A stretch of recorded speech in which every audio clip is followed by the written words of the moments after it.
주님 손에 맡겨드리리. 나의 삶 주님께, 주님 손이 나의 삶 붙드네. 나 주의 것 영원히.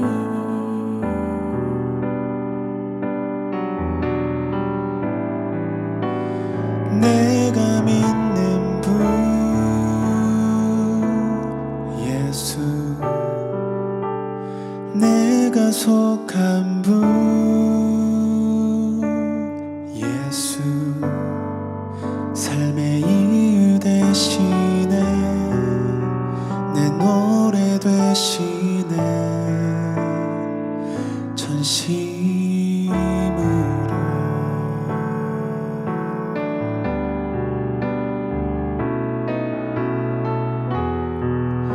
주와 함께 걸어가리라. 모든 길을 주실래. 주 뜻 안에 나 살아가리. 주의 약속은 영원해.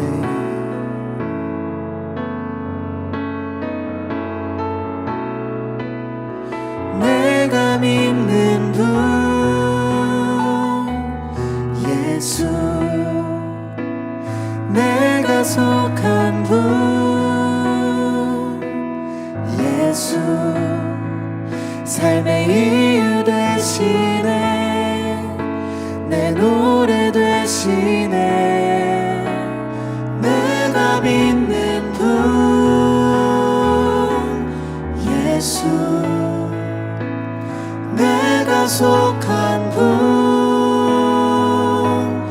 예수, 삶의 이유 되시네. 내 노래 되시네. 전심으로.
내가 믿는 분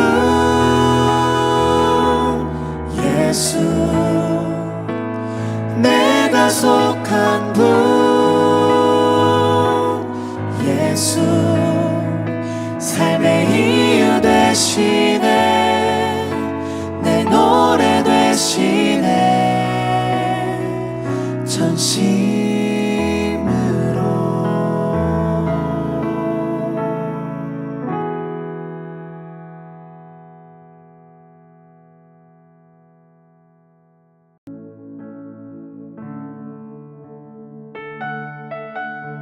만일 우리가 하나님과 사귐이 있다 하고 어둠에 행하면 거짓말을 하고 진리를 행하지 아니함이거니와, 그가 빛 가운데 계신 것 같이 우리도 빛 가운데 행하면 우리가 서로 사귐이 있고 그 아들 예수의 피가 우리를 모든 죄에서 깨끗하게 하실 것이요, 만일 우리가 죄가 없다고 말하면 스스로 속이고 또 진리가 우리 속에 있지 아니할 것이요 만일 우리가 우리 죄를 자백하면 그는 미쁘시고 의로우사 우리 죄를 사하시며 우리를 모든 불의에서 깨끗하게 하실 것이요 만일 우리가 범죄하지 아니하였다 하면 하나님을 거짓말하는 이로 만드는 것이니 또한 그의 말씀이 우리 속에 있지 아니하니라.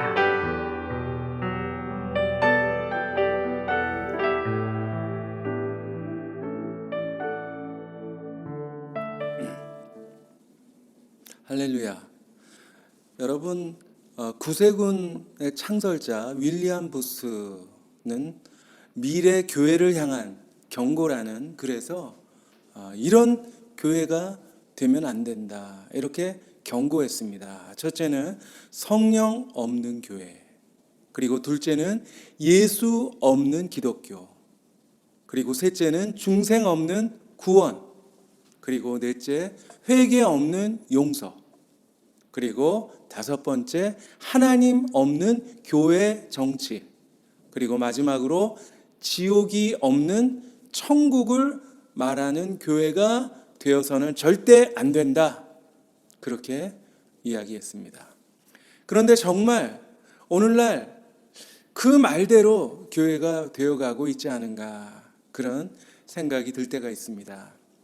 교회 강단에서 거듭남에 대해서 회개, 지옥에 대한 그런 메시지는 점점 사라지고 축복, 그리고 위로, 성공에 대한 그런 메시지만 가득한 것을 보게 됩니다. 자, 그러면 우리 예수님께서 가장 먼저 선포하신 메시지는 어떤 메시지였을까요? 바로 회개하라 천국이 가까웠느니라. 회개에 대한 메시지를 가장 먼저 선포하셨다고 하는 것이죠. 물론 회개라는 말을 좋아할 사람은 별로 없어요. 오히려 거북하게 느껴지기도 합니다. 그러나 여러분, 회개가 하나님의 방법이에요. 회개 없는 신앙, 회개 없는 구원, 회개 없는 축복, 회개 없는 천국은 있을 수가 없는 것이죠. 팔복 말씀에 애통하는 자가 복이 있다 하셨습니다. 회개는 부담스러운 말이 아닌 바로 우리를 살리는 말, 우리에게 복이 되는 단어라고 하는 것입니다. 우리가 예수 믿고 구원받았지만 여전히 살아가면서 죄를 짓죠. 정말 세상에서 죄를 벗어나기는 불가능합니다. 그렇다고 죄를 지어도 괜찮을까요? 그렇지 않습니다. 하나님께서는 결코 죄를 용납하시는 분이 아니세요. 절대 죄 위에, 죄 가운데 복을 내리지 않으십니다. 죄를 지으면서 동시에 하나님의 축복을 누릴 수는 없다는 말입니다. 자, 그러면 여러분 어떻게 해야 될까요? 우리가 교회 다닌다고 저절로 죄의 문제가 해결될까요? 그렇다고 어쩔 수 없어 하면서 죄를 허용하고 살아가야 하는 것일까요? 여러분, 이 문제를 해결하기 위해서 하나님께서 주신 방법이 있습니다. 바로 회개입니다. 미국의 범죄학자 제임스 윌슨과 조지 켈링은 깨진 유리창 이론을 연구했다고 합니다. 그 내용이 무엇인가 하면 깨진 유리창 하나를 방치해 두면 그 지점을 중심으로 점점 범죄가 확산되기 시작한다. 그런 내용입니다. 다시 말하면 사소한 무질서, 그것을 처리하지 않고 그냥 놔두면 그것이 큰 문제로 이어질 가능성이 높다는 그런 말이죠. 예를 들면 한 사람이 우연히 어떤 사람 집 근처에 쓰레기를 버렸어요. 그런데 주인이 그것을 보고도 그냥 방치해버리면 다른 사람이 계속해서 그곳에 쓰레기를 버리기 시작하고 결국 그곳은 쓰레기장으로 변하게 되는 것입니다. 깨진 유리창이 있다면 바로 수선해야 된다. 그것이 바로 이 이론이 우리에게 주는 교훈입니다. 여러분, 죄도 마찬가지예요. 죄는 아주 강한 영향력이 있기 때문에 우리로 하여금 하나님의 축복을 누리지 못하게 만들고, 그리고 우리의 기도가 하나님 전에 올라가지 못하게 만드는 것입니다. 그리고 죄악은 우리 안에 기쁨과 감사가 다 사라져 버리게 만듭니다. 여러분, 이 죄의 마력을 무력화시킬 수 있는 것, 그것이 바로 회개입니다. 자, 우리는 지금 사순절 기간을 보내고 있어요. 사순절은 그리스도의 고난을 묵상하면서 다시 한번 나 자신을 돌아보고 하나님 앞에서 겸손히 회개하는 시간입니다. 자, 그러면 오늘은 우리가 함께 과연 회개가 우리에게 어떤 축복을 가져다 주는가, 그것을 함께 묵상했으면 좋겠습니다. 자, 우선 여러분, 회개는 하나님과의 관계를 회복하는 그런 능력이 있어요. 오늘 7절 말씀에 그가 빛 가운데 계신 것 같이 우리도 빛 가운데 행하면 우리가 서로 사귐이 있고, 그렇습니다. 여러분, 죄의 가장 큰 힘은 하나님과 우리 사이를 단절시켜 버리는 것입니다. 마치 자녀가 부모에게 잘못하면 자녀와 부모의 관계에 금이 가게 되는 것처럼 죄는 하나님과 우리 사이를 깨뜨리게 되는 것이죠. 자, 하나님과의 우리의 관계가 깨지면 하나님이 주시는 은혜와 축복을 누릴 수 없게 돼요. 자, 그런데 바로 회개가 다시 하나님과 우리의 관계를 회복시켜 주는 것이죠. 누가복음 15장에 보면 탕자가 아주 멀쩡하게 살아계신 아버지에게 유산을 요구해서 집을 나갔어요. 그리고 온갖 못된 짓을 하면서 아주 허랑방탕한 생활을 하게 됩니다. 아버지와 아들의 교제가 완전히 끊어져 버렸어요. 그런데 어느 날 그 아들이 아버지에게 돌아갑니다. 아버지, 제가 하늘과 아버지께 죄를 지었습니다. 지금부터는 아버지의 아들이라 일컬음을 감당하지 못하겠습니다. 이렇게 회개했어요. 바로 회개하며 아버지에게 안기는 그 순간 아들의 지위가 완전히 회복됩니다. 좋은 옷을 입고 손에 가락지를 끼고 성대한 잔치에 참여하게 되는 것이죠. 아버지와의 관계가 회복됐습니다. 이것이 바로 회개가 우리에게 주는 축복이에요. 여러분, 우리가 하나님 앞에 죄를 짓게 되면 물론 겉으로는 아무 일이 없는 것처럼 보여요. 그러나 영적으로 볼 때 수많은 현상이 일어나게 됩니다. 우선 죄를 짓게 되면 기도가 막혀요. 정말 우리가 하나님께 기도해야 될 제목은 산더미처럼 쌓여 있는데 도무지 기도가 나오질 않아요. 억지로 기도한다고 해도 그 기도가 하나님 앞에 상달되지 않는 것입니다. 또한 죄를 짓게 되면 하나님의 용서가 임할 수가 없어요. 그러니까 마음의 기쁨이 사라지고 또 영적으로 메마른 삶을 살게 되는 것입니다. 그리고 마귀가 우리를 정죄해요. 그런데 여러분, 마귀도 회개하는 사람은 어쩔 수가 없어요. 그래서 마귀는 회개를 무서워합니다. 진정한 회개를 통해서 하나님과의 관계가 새롭게 회복되는 그런 축복을 누리시기를 바랍니다. 그래서 날마다 여러분의 기도가 주님 앞에 상달되고 그리고 하나님의 은혜가 임하는 그런 축복의 삶을 사시기를 간절히 소망합니다. 또한 회개는 죄와 모든 불의에서 우리를 깨끗하게 해주는 그런 축복이 있어요. 9절 말씀에 만일 우리가 우리 죄를 자백하면 그는 미쁘시고 의로우사 우리 죄를 사하시며 우리를 모든 불의에서 깨끗하게 하실 것이요.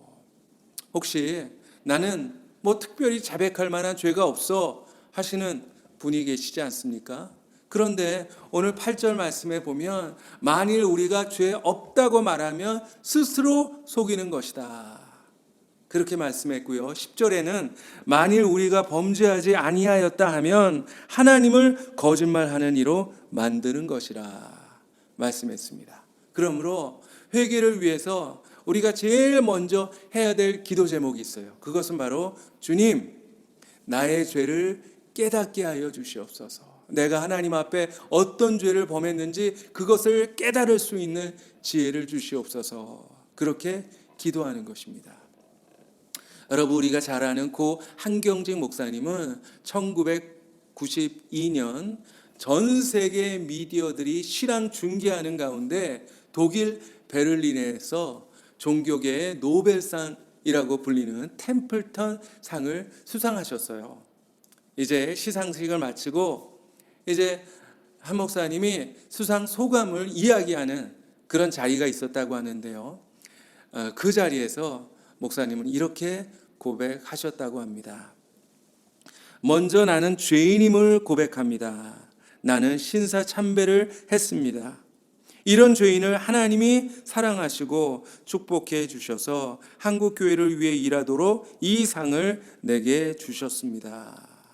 수백 명의 그 축하객들 앞에서 자기 마음속에 숨겨두고 있던 그 죄악을 겸손히 고백했던 것이죠. 자, 그 부끄러운 회개의 고백을 듣고 단 한 사람도 목사님을 욕하는 사람이 없었어요. 오히려 그분의 정직함과 용기에 찬사를 보내면서 그분을 더욱더 존경하게 되었다고 합니다. 하나님께서는 우리의 중심을 보십니다. 우리 안에 모든 죄를 다 알고 계세요. 혹시 우리 안에 아직도 회개하지 못한 죄, 숨어 있는 죄가 있지 않습니까?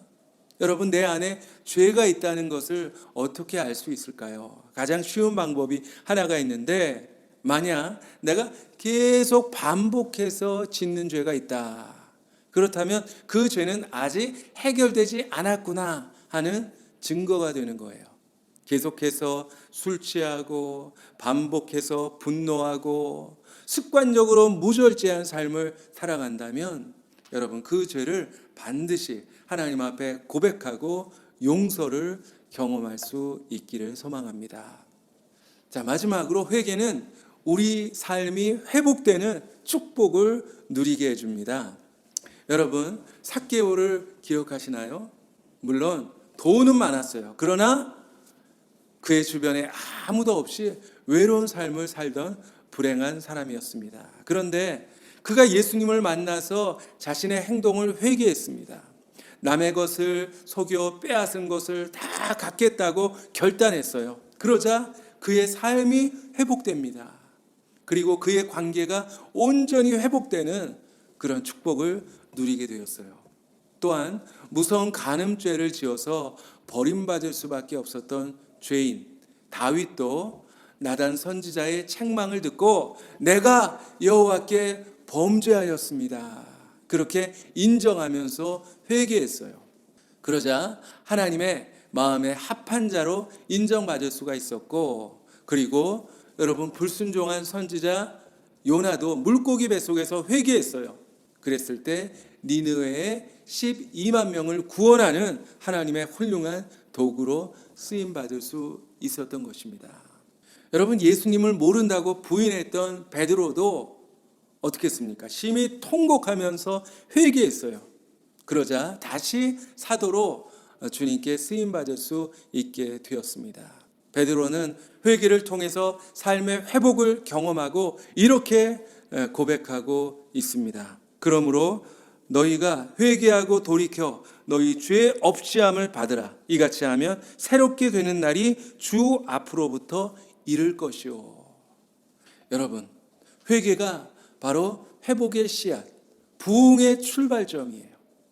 우리 한국교회의 부흥도 바로 회개에서부터 시작이 되었습니다.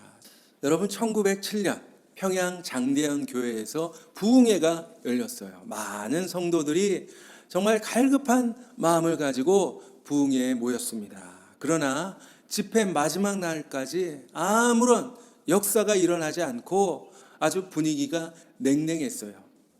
그때 장대현 교회 길선주 목사님이 드릴 말씀이 있습니다 하면서 앞으로 나왔어요. 교인들은 무슨 광고 말씀을 하시기 위해서 나왔나 보다 그렇게 생각했죠. 그런데 목사님이 아주 예기치 못한 그런 말씀을 시작하셨습니다. 저는 아간과 같은 사람입니다. 제 친구가 유산을 저에게 맡기고 세상을 떠났는데 그 일부를 제가 착복했습니다. 그 누구도 몰랐던 일이에요. 그런데 그 부흥의 기간에 하나님의 역사가 일어나지 않자 마음속에 이것이 혹시 나 때문인지 모르겠다. 내가 지은 죄 때문에 하나님이 역사하지 않으시는구나. 목사님이 견딜 수가 없었다고 합니다. 그래서 부끄러움을 무릅쓰고 사람들 앞에 나와서 자신의 죄를 솔직하게 고백했던 것이죠. 그러면서 내일 아침 일찍 그 돈을 부인에게 돌려드리겠습니다. 그 고백을 들은 교인들이 충격을 받았어요. 그리고 자신의 죄를 깨닫게 됩니다. 그때부터 교회에서는 회개 운동이 일어났습니다.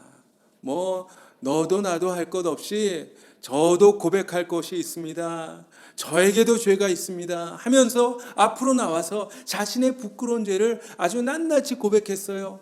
어떤 사람은 도박한 것을 고백했고, 어떤 사람은 술 마시고 간음하고 또 주의를 어긴 이런 여러 가지 죄악들을 하나님 앞에서 그리고 여러 성도 앞에서 고백을 했습니다. 몇 날 며칠 동안 그 회개 운동이 이어졌습니다. 모이기만 하면 서로 회개했어요. 그 회개 운동이 이웃 교회에 번져가기 시작했고, 그리고 그로부터 얼마 뒤 한국 교회 전체에 강력한 부흥 운동이 일어나게 되었던 것입니다. 진정한 부흥과 회복은 회개에서부터 시작이 되는 것이죠. 혹시 여러분 삶에 해결되지 않은 그런 문제가 있지 않습니까? 그런데 어쩌면 그것도 숨겨진 죄 때문일지도 모릅니다.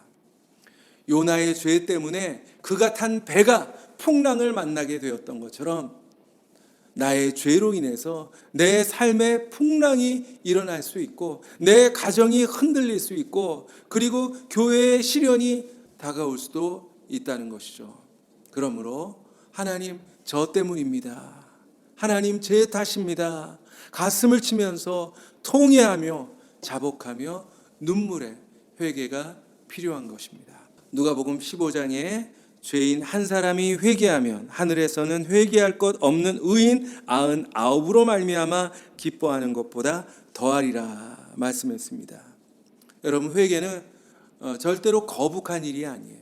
부끄러운 일도 아닙니다.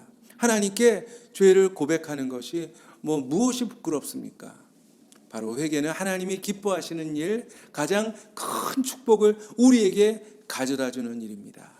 회개하면 우리가 영적으로 성장할 수 있어요. 회개의 깊이가 바로 신앙의 깊이인 것입니다. 오늘날 우리가 그저 피상적으로 회개하다 보니 우리 신앙이 점점 피상적인 신앙이 되어가고 있는 것이죠. 그래서 더 풍성한, 더 놀라운 하나님의 은혜를 누리지 못하고 있는 것입니다. 여러분, 이번 사순절 기간 동안에 마음속 깊은 곳에 있는 죄들을 이제 낱낱이 끄집어내서 그것을 하나님 앞에 고백할 수 있었으면 좋겠습니다. 모든 불의에서 우리를 깨끗하게 하시고 우리의 삶을 온전하게 회복시켜 주시는 놀라운 하나님의 축복을 경험하시기를 간절히 축원합니다. 사랑의 하나님, 은혜를 감사합니다. 저희들 너무나도 더럽고 추한 모습이지만 그래도 우리를 사랑해 주시고 우리를 위해서 예수님 보내주신 것 감사합니다. 십자가의 은혜로 죄사함 받게 하시고 우리를 구원하여 주시고 하나님의 자녀 삼아 주신 것 진정으로 감사합니다. 그런데 어리석은 저희들 그 은혜를 때로 잊어버리고 살아가면서 하나님이 원하지 않으시는 그런 죄를 범할 때가 있었음을 주님 고백합니다. 이웃을 미워했고 그리고 삶을 불평했고 그리고 때로 하나님을 원망할 때도 있었음을 주님 고백합니다. 하나님이 여전히 여전히 부족한 저희들 주님 다시 한번 용서하여 주시옵시고 예수 그리스도의 십자가의 보혈로 우리를 정결하게 하여 주시옵소서. 이번 사순절 기간 우리 주님의 십자가를 깊이 묵상하게 하여 주시고 그리고 우리 속에 숨어있는 죄들을 낱낱이 고백하며 회개하며 그리고 하나님의 더 큰 축복을 누릴 수 있도록 주님 은혜를 베풀어 주시옵소서. 주님 감사합니다. 예수님 이름으로 기도합니다. 이제는 예수 그리스도의 은혜와 하나님의 사랑과 성령님의 교통하심이 비록 살아가면서 여러 가지 죄를 범하지만 그러나 하나님의 사랑을 믿고 회개하여 하나님이 우리를 위해서 예비하여 놓으신 그 축복을 누리기를 마음에 소망하며 그리고 다짐하는 모든 교우들 머리머리 위에 이제부터 영원히 항상 함께 하시기를 간절히 축원하옵나이다.